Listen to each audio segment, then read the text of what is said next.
Pero no hay que perder de vista que el tequila venía acompañado de una connotación no muy buena, ¿no?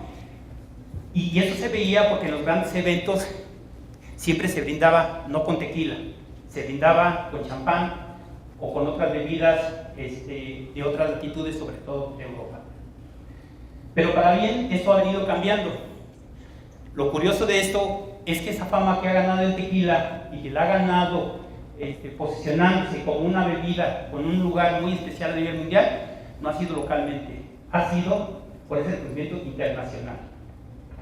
Y eso ha hecho que el tequila, por sus características propias, como son ese sabor profundo que tiene, que está unido por ese sabor bravío, pero que a la vez no deja de ser sutil, y acompañado por las notas sonoras que genera su maduración en la barrica, que es en la barrica donde hace su complejidad y hace ese carácter especial de la bebida, que ha sido un gusto en muchas latitudes. Como bien lo mencionaba la maestra, es de todos conocido que el tequila es una bebida mestiza, que es resultante de la combinación del agave Tequilana Weber variedad azul, originario de México, y de la aplicación de las técnicas de destilación traída por los españoles en la conquista, y que seguramente ellos lo aprendieron de los árabes. La historia del tequila data en fechas del principio del siglo XVI y fue oficialmente con los documentos que existen que en 1795 se tiene la primera autorización oficial bajo el mando del rey Carlos IV, que es para la producción del vino mezcal. Pero es curioso, y quisiera hacer una reflexión junto con ustedes, que a pesar de esa fecha, de estos años que tiene la industria, que va para su tercer centenario, poco hemos hecho y pocas modificaciones se han hecho en cuanto a las diferentes etapas de los procesos.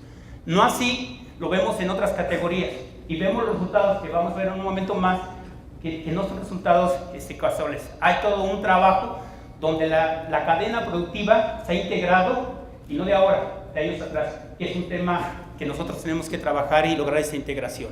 Y por eso vemos que esos resultados de esas categorías que están creciendo, inclusive aquí en México están creciendo, es por esa suma de esfuerzos y es por esos programas de investigación y desarrollo que han hecho que se potencie la bebida. Entonces, tenemos un reto muy grande con esta industria que está llena de tradiciones, como bien se ha comentado, como todos lo sabemos, pero también tenemos un trabajo muy por delante. ¿Cómo ha evolucionado la industria?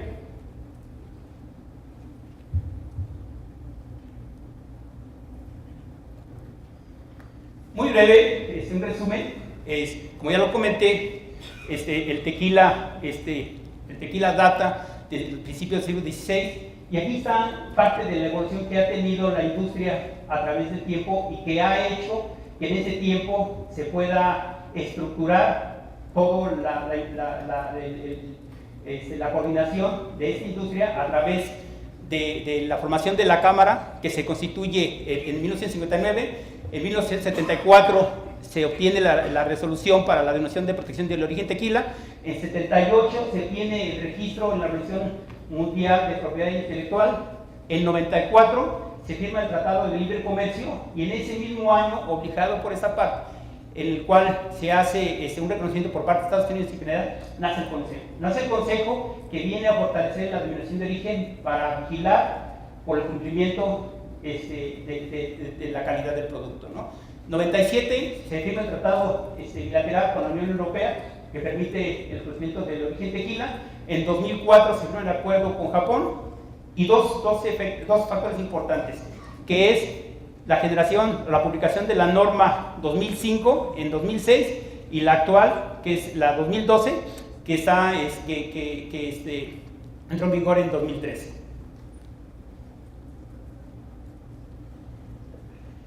Aquí quisiera hacer una reflexión. Este es lo que tenemos actualmente,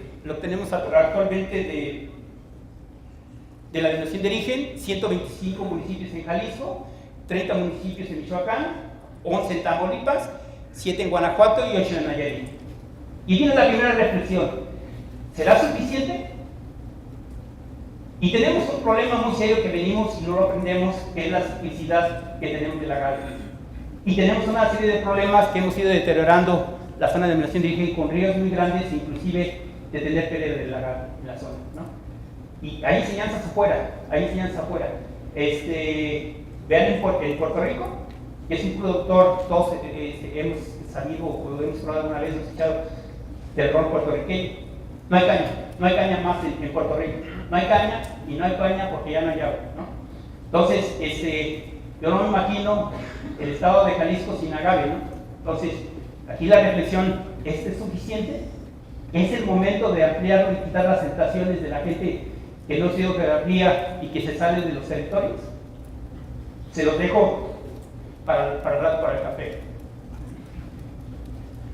¿Qué se ha hecho en el tequila? En el tequila vemos que tenemos dos categorías, no quiero andar mucho en eso, solamente referencia, y cómo han crecido las clases. Nos fuimos de blanco, joven, reposado, añejo, extrañejo, y ahora extraemos cristalinos, estamos en los orgánicos, pero ¿qué sigue?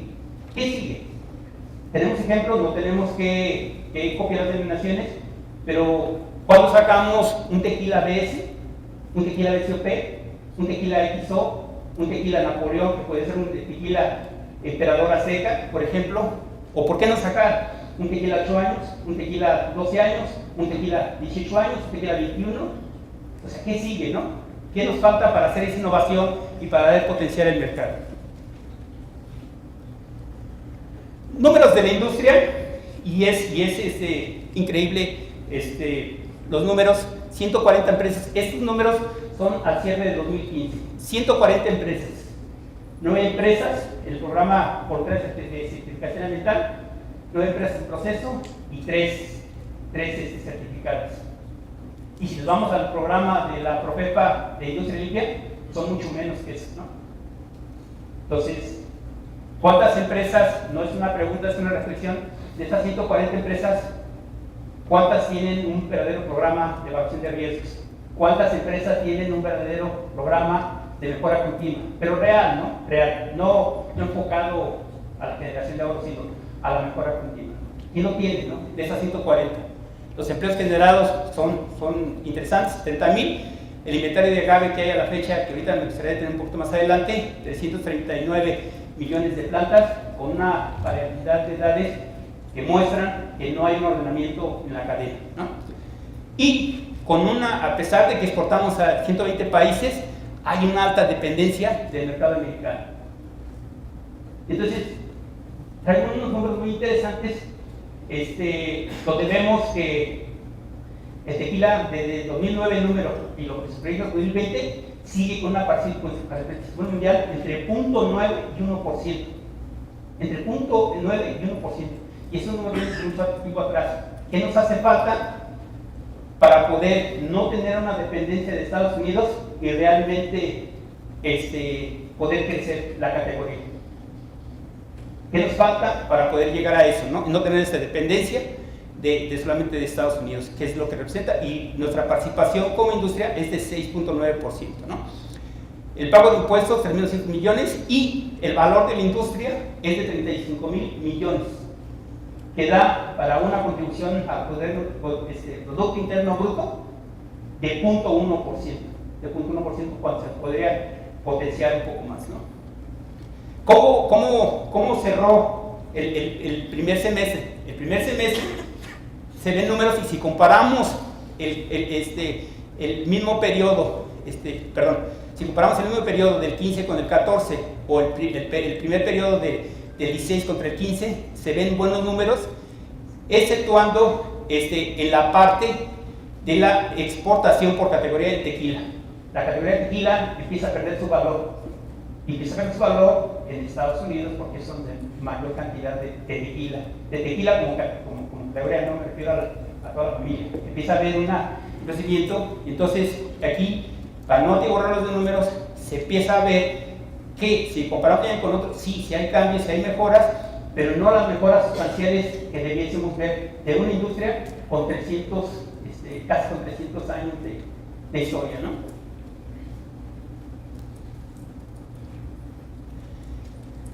Aquí quisiera ver un poquito, y esto muestra de cómo ha ido la producción, ¿no? Desde 1995 hasta 2015 y como podemos ver, ¿no?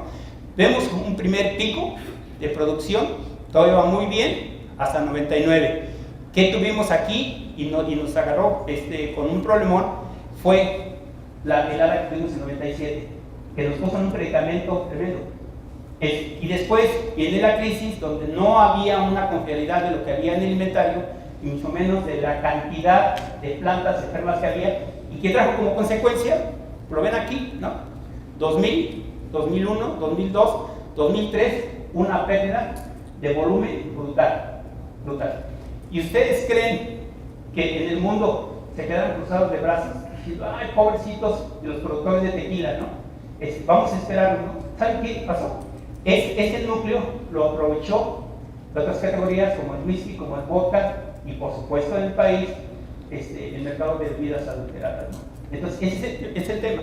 Entonces esos núcleos en la venta son bien difíciles de recuperar, porque igual que la industria está haciendo su esfuerzo y está haciendo sus estrategias, en el mundo también están haciendo sus estrategias, todos, y aún a una velocidad impresionante.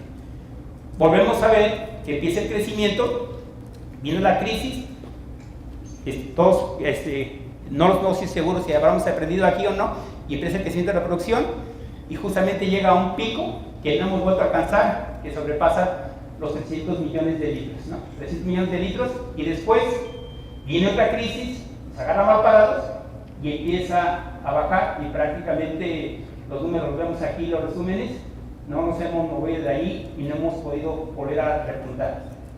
Viene otra reflexión, ¿por qué nos pasan estos eventos y no los hemos podido alinear cuando tenemos 300 años de historia, ¿no? ¿Qué nos falta? ¿Qué necesitamos hacer, señores, no? Entonces, esta es la historia de la producción de 95 a 2015. Brincos, pérdidas de volumen, producciones estables, y altibajos, donde vemos crece el tequila 100%, lo pregonamos, y después cae el tequila, vuelve a subir el tequila. ¿Y por qué sube? Pues porque no hay agave, ¿no? Porque no hay agave. Entonces estos brincos y estos desalineamientos nos pegan porque después son difíciles de recuperar.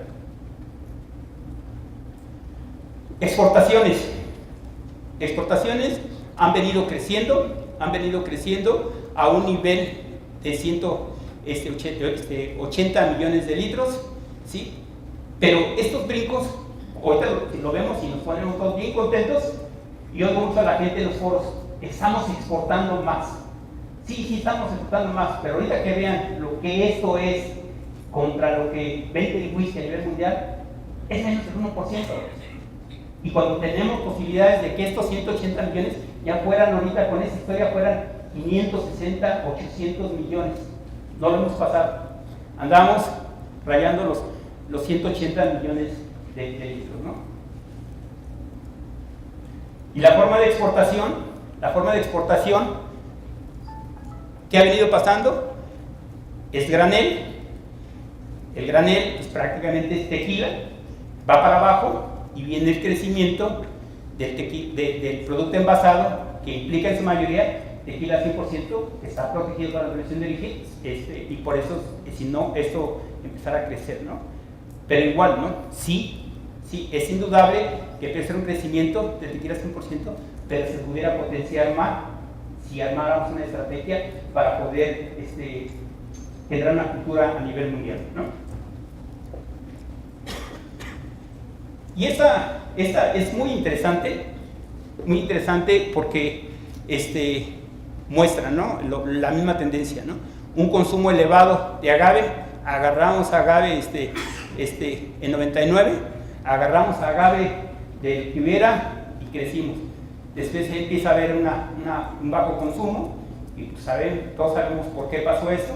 Empieza a haber disponibilidad de agave y llegamos a un pico en el 2008 y empezamos para abajo, y porque no crece esa producción, no se estabiliza, no se ve una tendencia hacia adelante, y tenemos núcleos de productividad muy buenos que están creciendo en el mundo y que no lo hemos aprovechado, ¿no?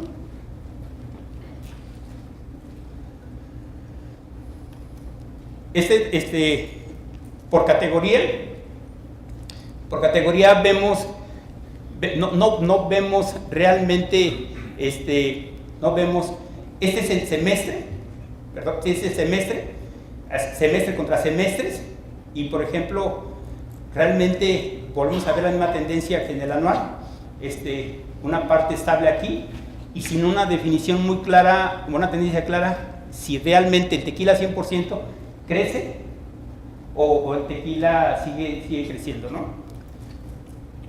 Es prácticamente la misma tendencia en las exportaciones que lo que vimos contra año. Este lo quise para el semestre para que veamos cómo cerramos el semestre, y la misma tendencia en la forma de exportación, ¿no? El consumo de agave, todo parece indicar que como están aumentando las producciones y está habiendo un aumento del tequila 100%, empieza a haber un mayor consumo de agave, ¿no? Y aquí me quiero detener un poquito. Esa es la información de los 10 principales mercados, ¿no? 2013 a 2015, ¿sí? Y vemos una alta dependencia de Estados Unidos. 81% es lo que representa Estados Unidos para nosotros. Entonces, nos pusimos muy contentos porque ya exportamos a China. ¿Cuánto exportamos a China? ¿Alguien sabe? Son 7,000 cajas. 10,000, no llegamos a 10,000 cajas. No llegamos. ¿Cuál es la población? ¿Qué les gusta? ¿1,600 millones? O sea, 10,000 cajas es como para aventar la pieza. No, y esta es la realidad. Y sí, es una industria que ha generado ingresos, pero vean cómo se estratifican los demás valores, pero además, 14 contra 15, hay temas preocupantes. Sí, crece el consumo en Estados Unidos, pero vean en Alemania, y esta tendencia, vean en España, vean en Francia, y prácticamente Reino Unido, Brasil y Panamá, ¿no? Y el resto del mundo. ¿Qué es lo que hace? Sí, si lo vemos a números cerrados, decimos, está creciendo, sí estamos creciendo en Estados Unidos, 12.1, ¿no? Y esto no nos gusta ver, ¿no? No nos gusta ver esto. Y sí, la industria ha crecido 6%, pero ¿qué tal si estos valores los hiciéramos positivos? Este valor sería con una dependencia menos de Estados Unidos y con un mayor crecimiento de la industria. ¿Estamos? No es regaño, es que los veo muy serios. Es reflexión. Es que los digo muy serios así. Entonces, en cuanto a valor, porque ahora se estila mucho a los financieros, ya que les gusta mucho el dinero, ¿no? De como sea, pero les gusta el dinero, ¿no? En cuanto a valor, seguimos dependiendo de Estados Unidos, y la exportación de Estados Unidos representa en valor el 76.3%, que implica igualmente que tenemos una dependencia muy grande en cuanto a ingresos del mercado americano. Y de igual manera vemos una pérdida por los consumos en España, en Reino Unido, en Panamá, en Alemania, en Francia y en Brasil y en Letonia. Y sí, vemos un aumento en Sudáfrica, pero ¿a qué volúmenes son? ¿Sí? ¿A qué volúmenes son? Entonces, ¿ustedes creen que Brasil es importante para la industria de nosotros? ¿O no? Sí, es importante, ¿no? Es un mercado que se ha fijado expectativas. Pero ¿qué características tiene el mercado brasileño? Regulaciones. Y regulaciones que nos han agarrado mal parados, ¿no? Mal parados. Primero, metanol. Y ahora cosas superiores. Y luego vienen otros componentes como volátiles totales, incluyendo la acidez. Y nos agarran mal parados. Y entonces vemos que justamente en estos mercados estamos perdiendo valor y estamos perdiendo volumen, ¿no? Esto muestra igual una tendencia. Este es el inventario de tequila, el inventario histórico de 2004 a 2015, y empezamos a ver una tendencia muy interesante, ¿no? 2004 tenemos un inventario de 75 millones, empieza a crecer, y se acuerdan de 2008, en 2008 tuvimos una sobreproducción, una buena producción. 2009 crece y alcanza un pico de 326, y después empezamos a ver que empieza a decaer, y a 2015 hay 224 millones, que implica que en ese lapso de este pico de aquí a acá ha bajado 100 millones de litros. ¿Y qué es lo que ha hecho esto? Lo que ha hecho este bajón de volumen es que ha subsidiado la industria. ¿Por qué? Porque volvemos a tener una crisis de no disponibilidad de agave y entonces nos hace ver este tipo de cosas. Más de 100 millones subsidiada por los inventarios, ¿no? Y esta es interesantísima porque este es el inventario que hay de plantas registradas en la nación de origen, 339 millones, ¿no? Y vimos que el consumo de agave de 2015 fueron 889.000 toneladas, ¿no? Casi 1 millón de toneladas, ¿no? Sí, este es el inventario. Entonces, yo cuando estuve analizando esta información, me quedé frío, ¿no? Porque dices, híjole, si vemos 2010, tomando 2010, que es un agave de 6 años, hacia acá, 7, 8, 9, es menos del 15%, menos de 1,000 toneladas. De 1 millón de toneladas. Entonces, quiere decir que si metemos este agave, o lo estamos metiendo de 5, de 4, de 3, de 2, pues estamos alterando el negocio, estamos alterando el inventario, estamos afectando la industria. ¿Por qué? Porque siempre nos hemos fijado con los indicadores de kilos de plantas, sin importar el contenido de azúcar. Pero déjenme decirles que en la medida que metemos agave hacia acá, estamos tirando azúcares. Simplemente de ir de un agave de 4 a 6 años, estamos dejando de aprovechar, y no voy a hablar ya de CRT, no existe, es algo que nosotros empleamos por comodidad. Estamos perdiendo 23% de los carbohidratos solubles. Es lo que estamos perdiendo, señores. Entonces, alteramos todo el inventario porque decimos, sí, tenemos aquí, por decir algo, eso suma aproximadamente 52 millones de plantas. 52 millones de plantas, y decimos, como ¿cuánto pesan? Como 20 kilos, entonces es como 1 millón de kilos. Pero sucede que las plantas para acá no tienen 20 kilos.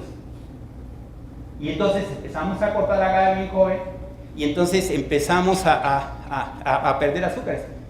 De aquí, como les digo, de aquí, de que será de 4 a 6 años, estamos dejando de aprovechar 23% de carbohidratos solubles. Eso es lo que estamos perdiendo.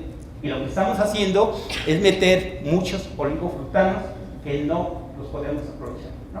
Entonces, ¿qué pasa con eso? Y además, estamos metiendo otra variable muy grande que yo, en mi entendimiento, nos falta todavía resolver, que no está entendido y controlado el problema de la aparición de sedimentos en el tejido. Y aquí, con meter agave de aquí, que no dudo que esté entrando, pues estamos metiendo un problemón, porque no sabemos si queremos transportar, porque el contenido de lípidos varía, y entonces estamos metiendo otra variable al tema, ¿no? Entonces sí implica que hay que organizar, no son kilos de planta, hay que empezar a trabajar con la composición de carbohidratos hidrosolubles. Hidrosolubles implica que hay una fracción interesante de glucosa, de fructosa y almidón. Para mí es una cosa grande entender que hay almidón, y por qué se forma el gel cuando el tequila, cuando el agave se cuece en horno, hay una parte de fructosa y la parte de inulina. Pero en la medida que yo me vaya para acá, eso crece el almidón, crece la fructosa, crece la glucosa y baja la inulina y suben los fructanos. En la medida que yo me voy para acá, por eso lo puse aquí, porque 6 años sería un agave que alcanza una buena madurez y un buen compromiso de los carbohidratos hidrosolubles, que son los que vamos a aprovechar. Entonces, sí, viene una reflexión y implica que si esto lo empezamos a mezclar con esto, pues no duden que traigamos un problemón terrible de composición, y después queramos que el consumidor no se espante que de repente la marca X sabe a herbal y otras veces sabe a otra cosa, y pensando aquí que todo ese agave esté sano, ese es el panorama, y ese es lo que nos ha hecho daño en estas ciclicidades, ¿no? Entonces sí vale la pena hacer una planeación estratégica de toda la cadena para que no tengamos esos brincos, porque si eso implica que esto no lo acabamos pensando que todo esté sano, lo que vamos a hacer es empezar a meter agave muy joven, vamos a tener una alteración terrible en el producto. ¿Sale? Esa es interesantísima. Esta es la tendencia mundial 2009, 2014 y 2020. ¿Sí? Esto representa Asia. Y cuando nosotros hablamos de Asia, siempre pensamos en Japón y Corea, ¿no? Pues curiosamente vamos a ver que Corea y Japón y Filipinas van para abajo y es la expectativa. Aquí los mercados que están creciendo, curiosamente son en esas bebidas India y China. India y China. Y curiosamente, la India tiene un consumo impresionante de millones de cajas de whisky local, sin contar el whisky extranjero. Entonces, vean el cambio grande proyectado para 2020, de 56% en 2009 a 62% y a 64%. ¿Sí? Esta parte es muy interesante, que es la parte de la comunidad de estados independientes, que es toda la parte de Rusia, de Ucrania, de Kazajistán, va de 14 a 11 a 10%.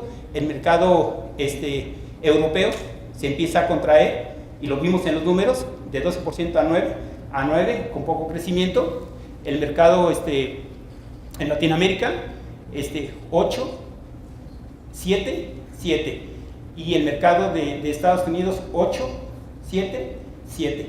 Y el mercado de África y Medio Oriente, con un poco de crecimiento, ¿no? Entonces, esta parte nosotros no la estamos aprovechando para poder potenciar el tequila. Esta tabla es muy interesante y muestra el panorama. Este es el panorama de las bebidas y este fue el volumen total del mercado mundial. Me gustaría centrarme en esas tres categorías comparadas contra tequila, ¿no? El mercado mundial en 2009 era de 2.586 millones de cajas de 9 litros, ¿sí? Es el mercado total y muestra un crecimiento, una tasa de crecimiento anual compuesta de 3.6 desde 2009 a 2014, pero muestra un crecimiento pero mucho menor de aquí a 2020. Eso implica que va a crecer en volumen de cajas 121 millones. 121 millones es un volumen interesantísimo. ¿Cuánto nosotros vamos a aprovechar? Entonces, ¿qué está creciendo? Pues vemos que crece, ¿sí? De 1.036.000 millones de cajas, las bebidas locales, ¿sí? Crece a 1.419.000 y crece a casi 1,5 millones de millones de cajas. ¿Qué implica? Que tiene un crecimiento de 6.5 y un crecimiento anual compuesto para ese periodo de 0.8. Pero vean esto, ¿no? Si empezamos a ver, y eso es lo que a veces nos da mucho gusto, decimos, sí está creciendo el tequila, sí, va a crecer, la única categoría que crece fuerte es el whisky, y luego el tequila, sí, 3.8 contra 2.9, por eso lo puse. Entonces, pero vemos, de 0.9 a 2014 no crecimos, y estamos creciendo 1.1%, de 22 millones de cajas a 27 millones a 32 millones, ¿no? Cuando el núcleo de oportunidad de crecimiento es de 121 millones de cajas. Esa es la oportunidad que tenemos. Y un núcleo de oportunidad muy grande es el vodka, porque se prevé una caída en el consumo de vodka que, aquí lo vemos, ¿sí? De menos 0.2 y menos 0.08, que implica que el vodka va a caer casi 22 millones de cajas. Entonces, señores, aquí tenemos una oportunidad impresionante. Nosotros vamos a crecer 5 millones de cajas, hay una oportunidad de 22 millones, ¿sí? Y el whisky está creciendo casi 94 millones de cajas. Ese es el panorama mundial. Entonces, si nos queremos comparar con los grandes jugadores, ese es el panorama y estos son los núcleos de oportunidad que tenemos, ¿no? Esa es la realidad del mercado mexicano, ¿sí? Si tomamos el tequila y lo metemos dentro del segmento de lo que es el segmento de bebidas destiladas, sí, no lo vemos que es 22, probablemente sea 33%, pero esa es la realidad. El mercado de México hoy vale poco más de 50 millones de cajas, pero así se distribuye. 22% y tenemos una caída de 19 a 19.3. Perdón, aquí ¿qué algo pasó en el traspase de la computadora? Perdón, una disculpa. A 19.3. ¿Y quién lo está aprovechando? Lo está aprovechando justamente el whisky. El whisky lo vemos que crece de 3.1, crece a 6.9, y la otra categoría que está creciendo son los vinos de mesa, que está cambiando de 14.5 a 15.6. Viene en picada el ron, viene en picada el brandy y el vodka también. Pero hay otra categoría que es el resto de bebidas, y aquí están todos los destilados, aquí están las charandas, aquí están los tonayán, aquí están los ranchos escondidos y todo. Este es lo que vale el mercado. Entonces, esa es la realidad del mercado. O sea, y la triste realidad es que se ve una caída en el consumo nacional y cree que está consumiéndose más. Aquí, en Jalisco.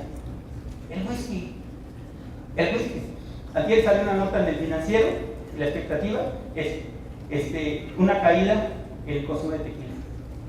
¿Quién vende 1 millón de cajas de una marca? Creo que nadie vende 1 millón de cajas de una marca. No de uno. ¿Quién vende 1 millón de cajas de una marca? Creo que no. Johnnie Walker en México ya va a pagar 1 millón de cajas. Johnnie Walker. ¿Es bueno? Yo, si quieren, no me contesten. No tienen obligación. Es este panorama, señores. Este panorama. Algo no estamos haciendo aquí. Y no me refiero que parte quizá tenemos nosotros, pero parte hay otras gentes, ¿no? Les quiero presentar esto porque conozco muy bien la industria. Tuve la oportunidad de estar allá hace años y recientemente tuve la oportunidad de volver a estar allá con ellos. Y la verdad, lo digo con mucho respeto, porque es una industria que yo quiero mucho, es una industria que tiene muchas cuestiones buenas, pero también ha dejado de hacer muchas cosas, ¿no? Y dicen, hoy está creciendo el whisky. Y les quiero contar una anécdota, que lo comentaba una vez con Floriberto. Decían, se acordarán que el consumo de brandy era altísimo en México, ¿no? Y hubo muchas oportunidades de hacerse, y igual que aquí, mucha gente no quiso entrar. Y de repente dijeron, se está cayendo el brandy. Sí, pero vendemos todavía buen volumen de esta utilidad. Se está cayendo el brandy. Sí, no te preocupes, deja utilidad. Sí, de un mercado que vendía en brandy en total casi 18 o 20 millones, ¿sabes cuánto vende hoy brandy? 3 millones, de los 50 millones, es lo que vende. Entonces, ojalá que a nosotros no nos pase que digan, señores, está bien el tequila, no te preocupes, les pegará a nosotros, nos pega a todos. Y este caso es bien interesante, ¿no? Y vemos que el whisky, sobre todo el whisky escocés, crece, pero no es la suerte, ni es coincidencia. Yo conozco muy bien la cultura del whisky, y conozco, recientemente también tuve la oportunidad de estar en Chateau Margaux, que es mi pasión. Chateau Margaux es uno de los grandes Grand Cru en Francia, pero no sube de la oficina, ni estuve dando órdenes, estuve en la bodega trabajando y ensuciándome, echándole un pantalón beige porque se manchó de vino tinto y pues ya quedó. Pero la verdad la experiencia es brutal. Francia tiene la mayor cantidad de denominación de orígenes, pero en estructura no tengo duda que la mejor industria en ese momento es la del whisky. Y fíjense, curioso, ¿no? En el mercado mexicano, en 5 años, de 3,6,9. Para la proyección de 2004 a 2020, en el mercado internacional, 3.8. Entonces, es el puro crecimiento. La categoría que más creció, lo vieron en la tabla, es la categoría que más creció y va a crecer en el siguiente año. La otra cuestión que nosotros no tenemos, ellos tienen el Scotch Whisky, el Scotch Whisky Research Institute y el Scotch Whisky Association. ¿Qué hacen estos señores? Estos señores tienen un programa bianual. ¿Sí? Esta gente no se dedica a hacer grilla, ni a andar de revoltosos, ni nada, ni a andar en comités, ¿no? Esta gente se dedica a hacer... ¿Por qué les da risa? Esta gente se dedica a hacer investigación, pero enfocada. ¿Y saben qué? El consejo de administración son los industriales, ¿sí? Y cada bienio, ese grupo, ese consejo se rota, ¿no? Y todas las industrias, a mí me gustaría ver, y es una de las cuestiones que a mí la proyecto que pudiera ver, que existiera el Instituto de Investigación del Whisky, ¿no? Que estuviera centrado en eso. Y tienen un programa muy interesante, materias primas, ¿no? Nosotros vimos ahí en la gráfica de la ciudad de la GAC, tenemos una variabilidad tremenda que se ve difícil que podamos tener un perfil estable. Y ahí andamos después tratando de hacer correcciones cuando lo hacen. Ellos tienen un programa muy interesante, no tienen denominación de origen, sin embargo, trabajan mucho con los proveedores en las materias primas, en entender qué tipo de cebada tienen que comprar y qué características. ¿Por qué? Porque saben que de allí viene del contenido de carbohidratos que contenga, va a ser el potencial. Ellos miden el potencial de alcohol desde antes. Esta gente no procesa un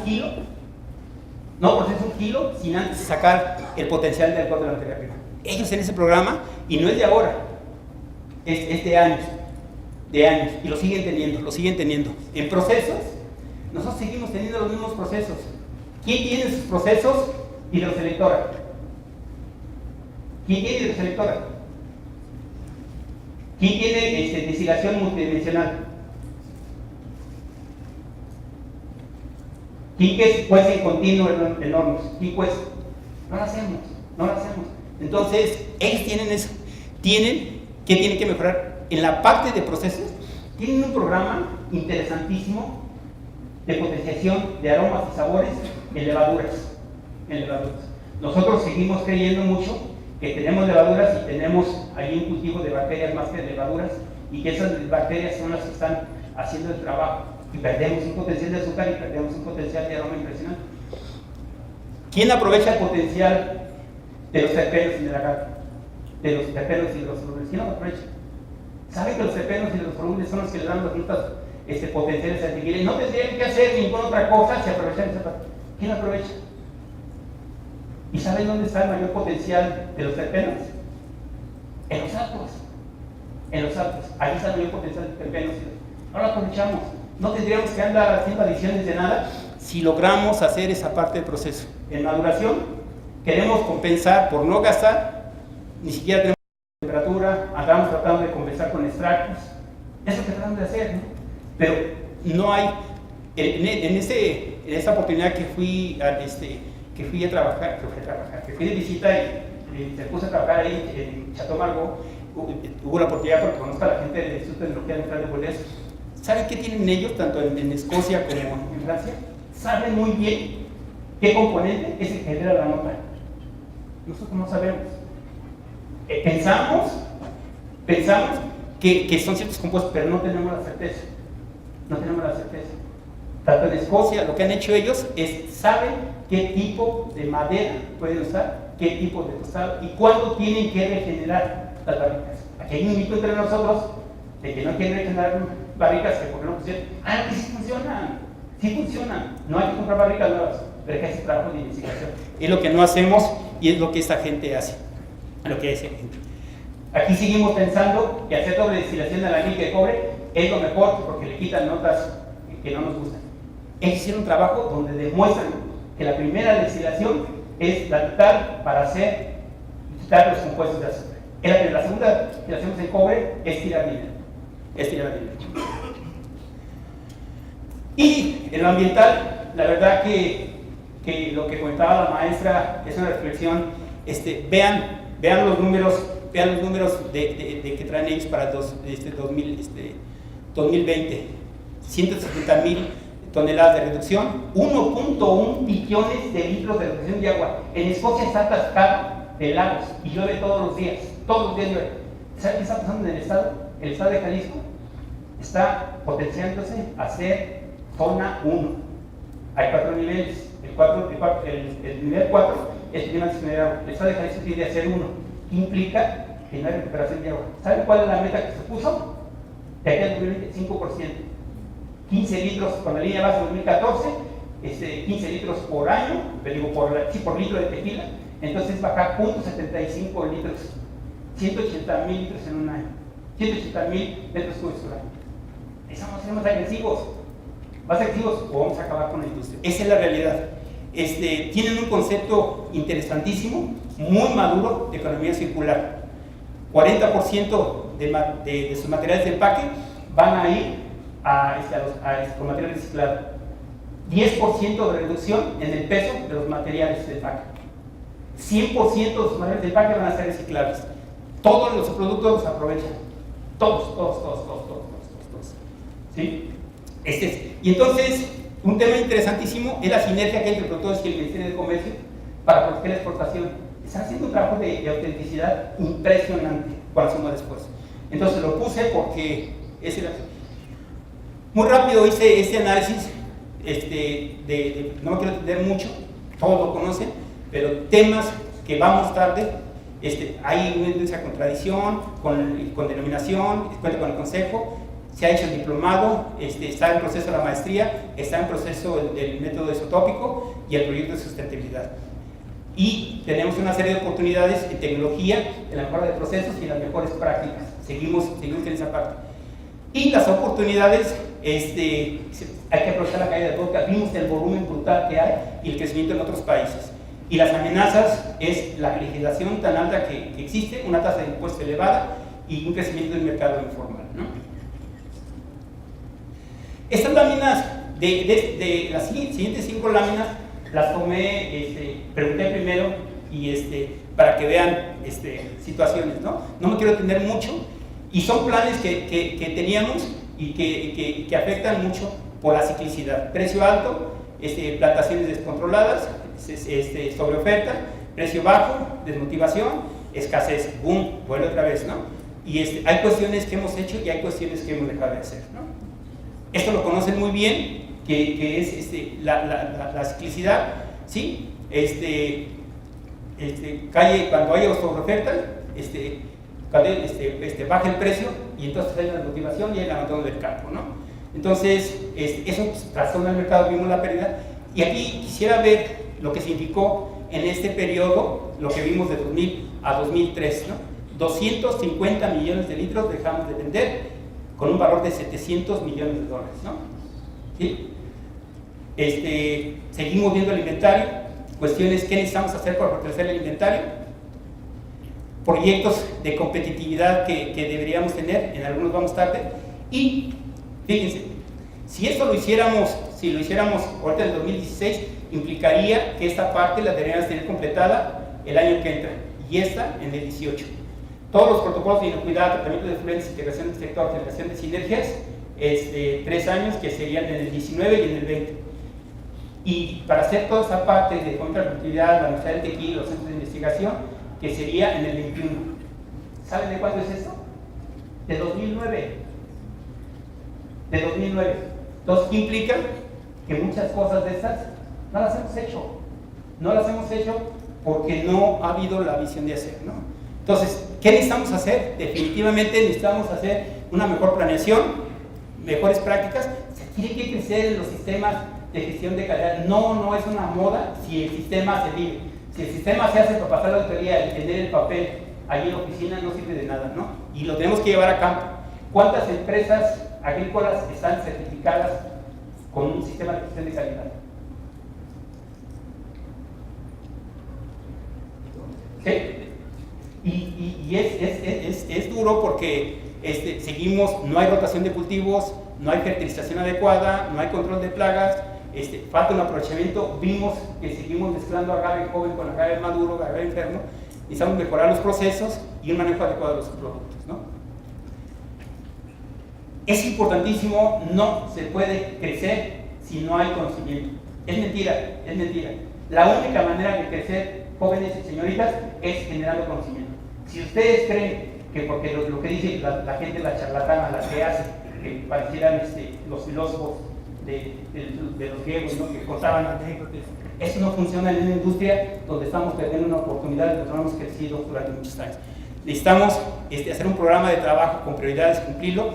Debe haber un mayor nivel de conocimiento, una mejora de procesos, Este trabajo ya se inició, es un trabajo muy bueno, pero vamos tarde. Necesitamos fortalecerlo para estar prestando credibilidad en el mercado. Desarrollar programas de capacitación, desarrollar talento y existe hoy una posibilidad de que muchos de ustedes se vayan al extranjero a desarrollar conocimiento y lo traigan y lo apliquen. Pero vamos tarde, lo vimos ahí, vamos 5 años tarde casi, no más, ¿no? Esta parte de la cadena europea no me quiero defender mucho, ahí vi el programa y otras pláticas, pero aquí es interesante, siguen apareciendo organofosforados en el agave, siguen apareciendo carbamatos en el agave, y lo dejo de conciencia, ¿no? Lo dejo de conciencia, es de veras atentar contra la ética que sigan apareciendo carbamatos y organofosforados en el agave, y por ende, pues vamos a meter en un problemón, como nos metimos en el 2000, que empezaron a analizar en Europa y encontraron carbamatos y encontraron microtoxinas, ¿no? Y vienen más legislaciones, ¿no? Más legislaciones con los talatos. Cuando vino la legislación con los talatos, no estábamos preparados. Tuvimos que empezar a ver quién tenía el método acreditado para hacerlo.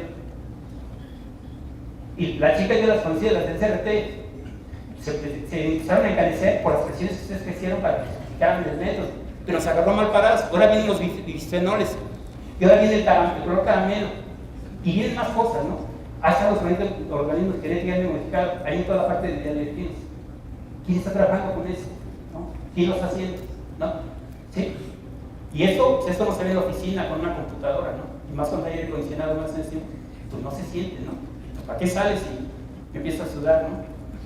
Y sudar la camisa de marca y todo. Eso no da valor. Bueno, no sé, eso lo vi ahora que fui a Escocia, con ustedes no pasa.